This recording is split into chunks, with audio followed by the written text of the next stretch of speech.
Okay. Start na tayo.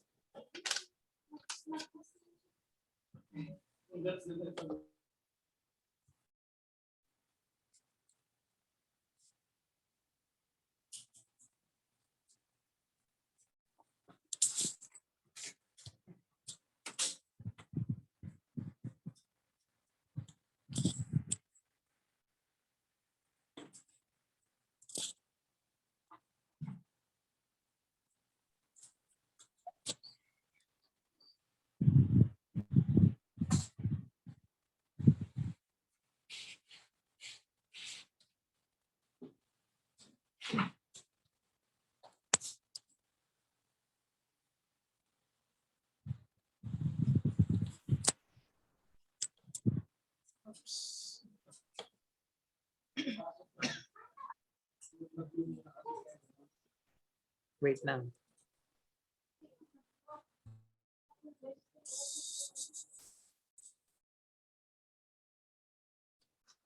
Anyari?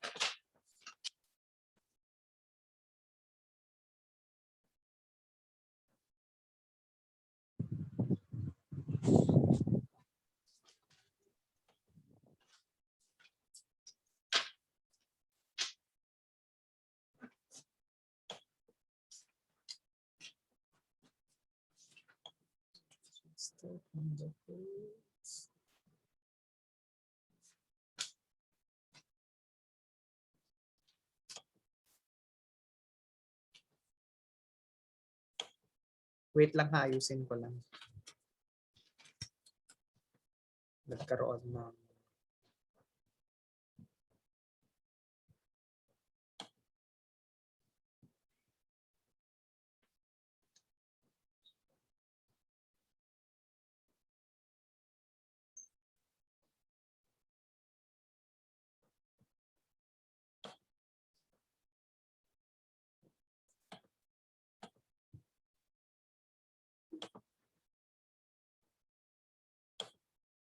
okay, Felicity, go na.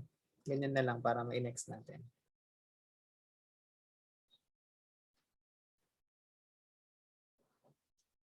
Felicity, saan ka na? Game na. So, good afternoon, everyone. We are Group 5. So we are going to tackle about Africa. So wait, kinakabahan ako. What? So the title is Gift into Africa. So next. Tangina.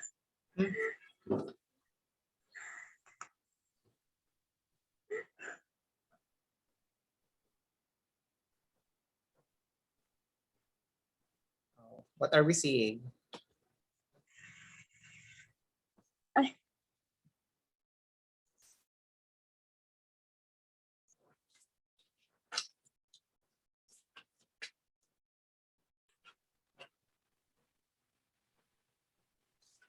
Oh, Besalil, ano yung nakikita namin sa larawan?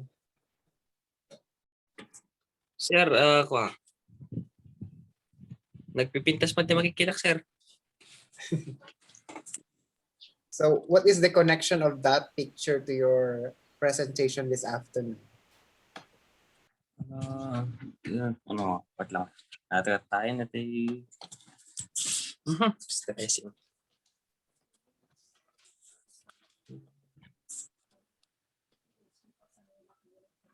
Nasaan na si Felicity? Sir, those are African people. Mm-hmm. Shall we now proceed to the third slide? Yes, sir.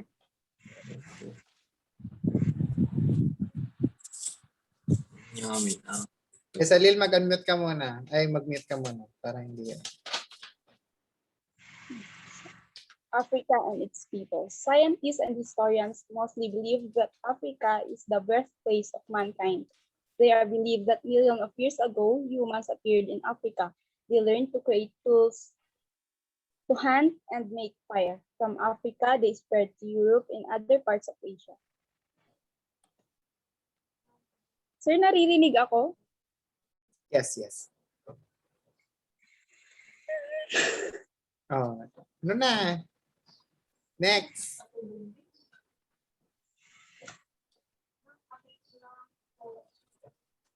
The continent of Africa has undergone so many changes due to its climate. The Sahara Desert before was a fertile area which is good for farming, but eventually it grew drier and became a desert.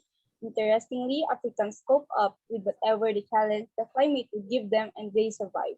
It is said that Northeast Africa, writing had been invented, especially in Egypt. The Egyptians, due to their richness and resources, they were able to make tools and weapons out of bronze. They were also advanced in terms of culture and government because they had laws and punishments. Eventually, climate change overtook the continent once again and changed the landscape of Africa. Sir, next. Ikaw lahat yan? Okay. Nakakuan po sir, kahati. Okay, sige. Baliktad ka. In the Middle Ages, the Arabs came and conquered them. This happened when they were in charge of all in North Africa. Arabs spread Islam to North Africa and converted everyone there. Okay. Next. Converted.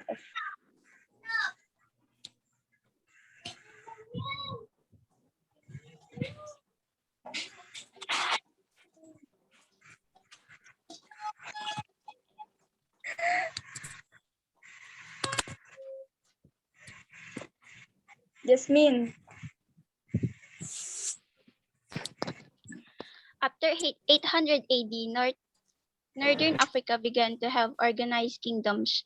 What are these? These were the powerful kingdoms that monopolized trade with the Arabs and other countries of North. They trade gold and slaves for luxury goods and salt those Africa does not have. These kingdoms were known to be Ghana, a kingdom of rich with gold, Ife of southwest Nigeria. They made terracotta sculptures and bronze statues. Sure, next.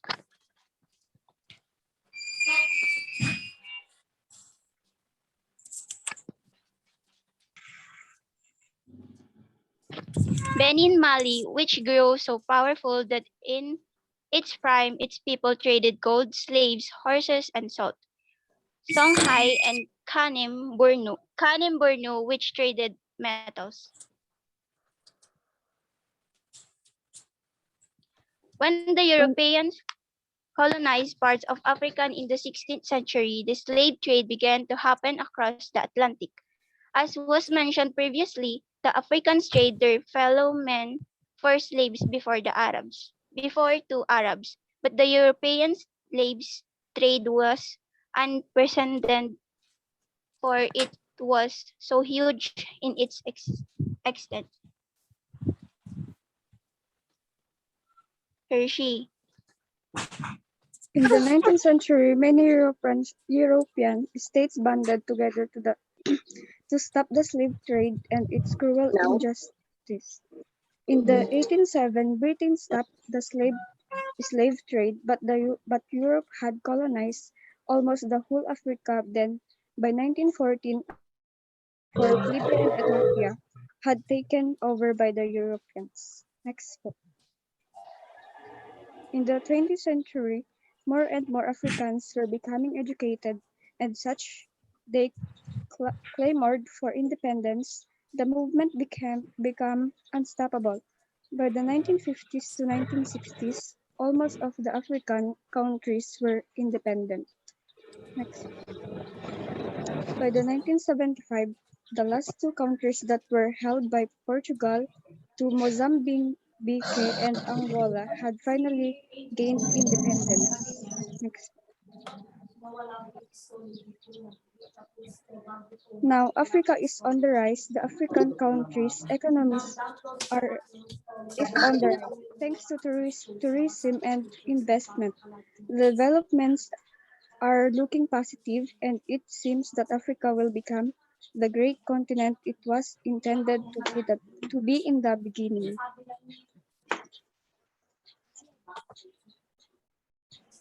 Next. Many great people are Africans. Nelson Mandela and Binasa mo na lahat. Raquel.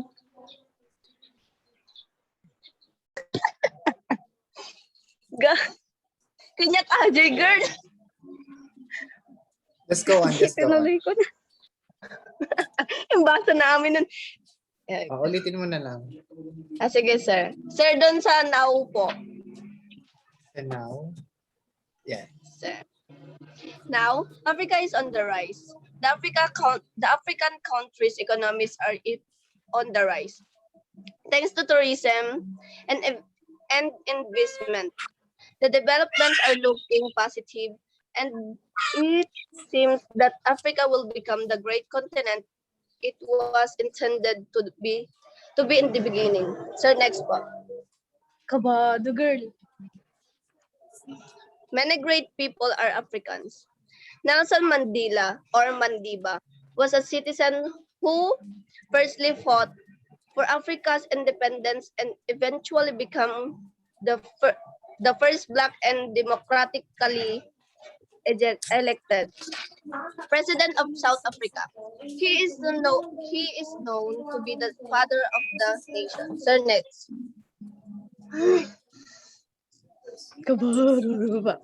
Another one in Desmond Tutu, who was fierce opponent of the apartheid in Africa. He was the Black South African Bishop of Cape Town, and because of his exhaustive effort to promote peace, he was won several awards, which include the Nobel Peace Prize and the Gandhi Peace Prize. Sir, next. Beza.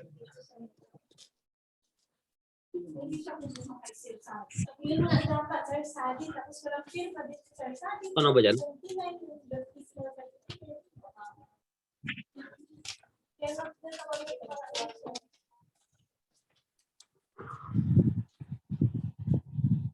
Wait, naghahang yung phone ko. Pangit ang screen.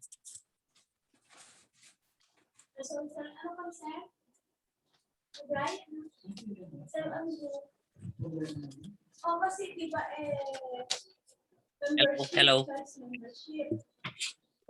Probably more familiar to you is Charles,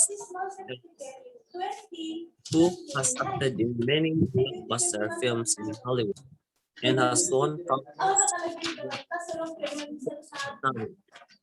She is known as the first South African to win an academic award on an Oscar. Next step.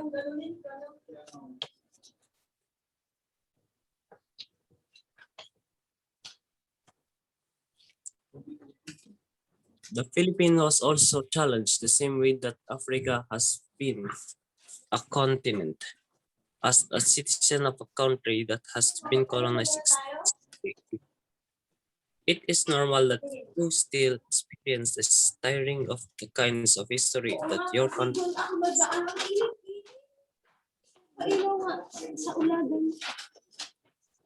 There next.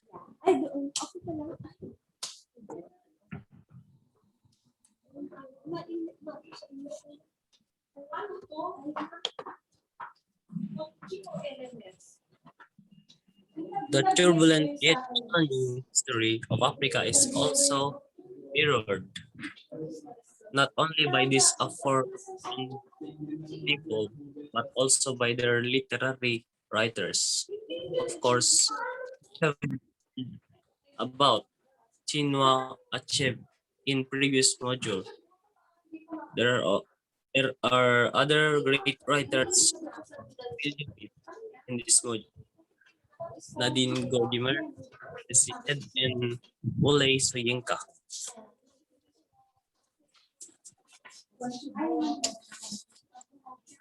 There are other great writers whom you will meet in this module. Nadine Gordimer, Bessie Head, and Wole Soyinka. Thank you. Oh, tapos na? Sir, tapos na, sir. Okay, so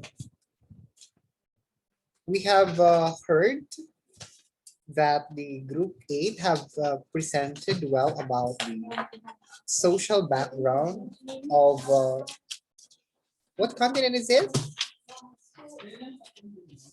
Ano yung continent nyo? Africa, right?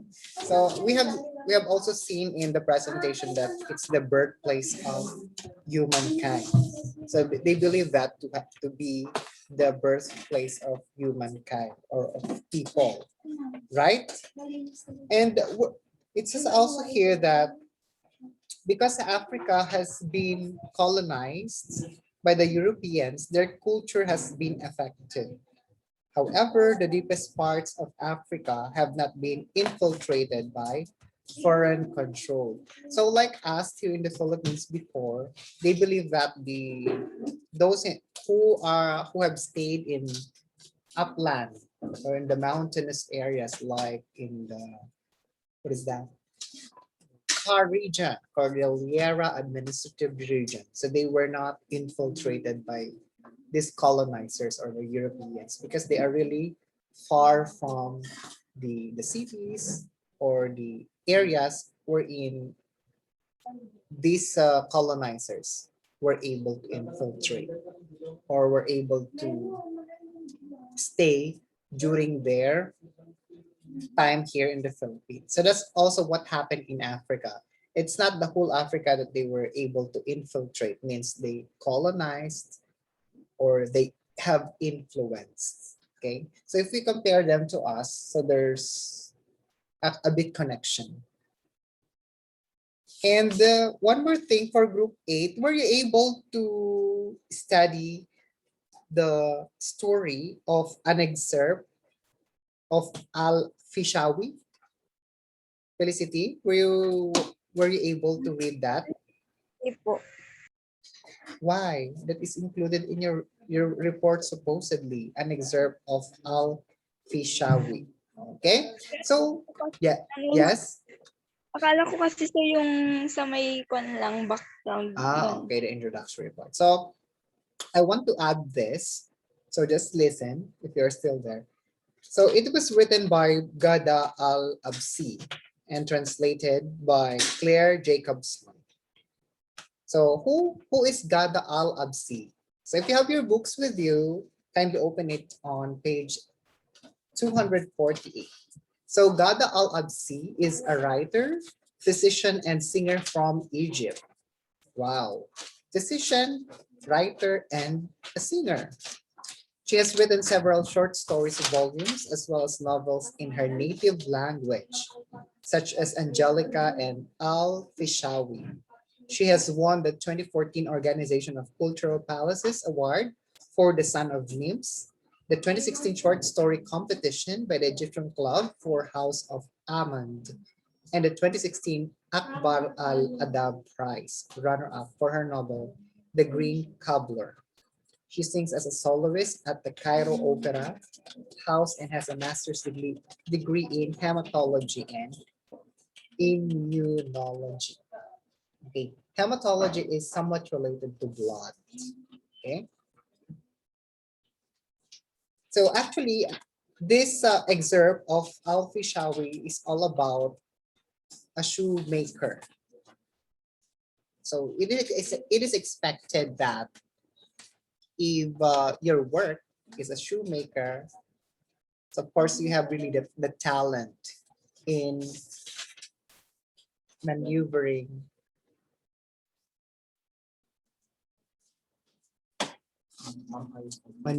shoes, okay, or in making shoes. Okay, so I think Ma'am Ruth, it's better receive sa grade 12, ma'am. if you will be able to read that. Okay, so that I will not be the one who will be emphasizing it. So I'm encouraging everyone who have joined our Zoom meeting this afternoon to please read the excerpt of Al-Fishawi. Ayan, Al-Fishawi. Okay, so Al-Fishawi. Okay, it's actually a good excerpt or short story written by the author herself. Okay, so just read it, okay, and internalize what it means by that story. Okay, so that is your assignment. Okay, so next week will be your final exam. Okay, so what will be the coverage of your final exam? So you knew it already, you knew it very well that your final exam will be, yan ang mga yon, kalimutan ko na. Okay, we'll start with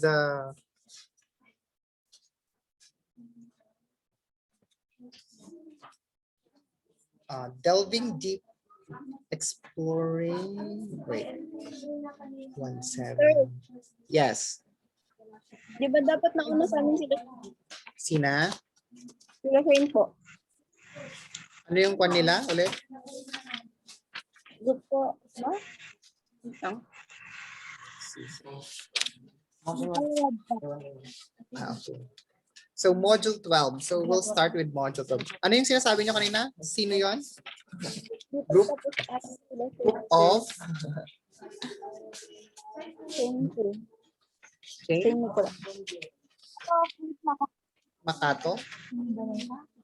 Sir. Ano ba yung kwan nila?